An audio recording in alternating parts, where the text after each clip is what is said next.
Eric, I wanted to ask you about the recent reports that the National Security Agency spied on foreign governments before and during the 2009 UN Climate Summit in Copenhagen.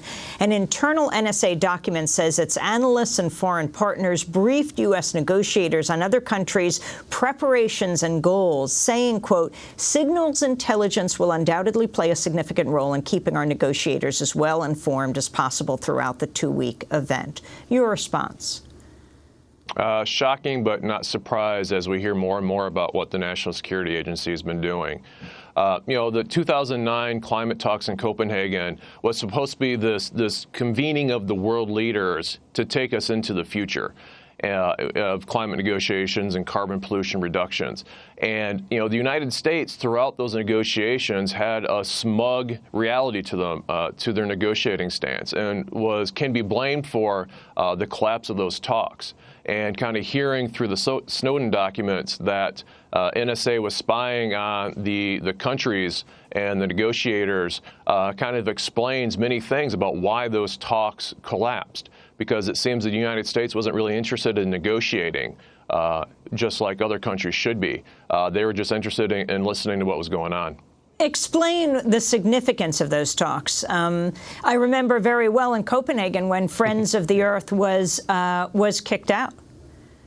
Yeah, no, we were kicked out for protesting within the UN confines. And so those talks, those 2009 talks were really about how does the world come together to solve this great issue, which is how do we reduce our carbon pollution and save the planet and our society from global warming.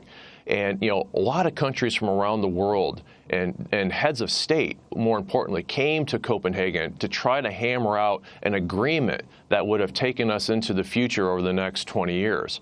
And unfortunately, the United States led several countries, including Canada, who we were just talking about, in basically destroying the goodwill that these talks had created, to the point to where we've been now in these negotiations over the last 4 years, which have really gone nowhere. What do you expect from the coming talks? We've just come out of Warsaw, then they're moving on to Lima, and the binding discussion is supposed to take place in Paris, France in 2015.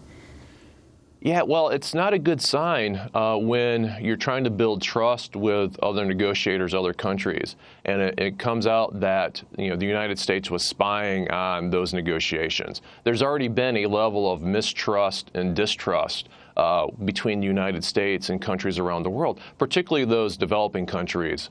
And so, where we're going in Paris, who knows? The United States has not been forthcoming with their negotiating stances. We have not been aggressive in reducing our climate change emissions and putting out an offer that the rest of the world can accept. And we haven't been terribly generous with funding to help these less developed, these poorer countries in adjusting to both adapting and mitigating the climate impacts that are already happening to them.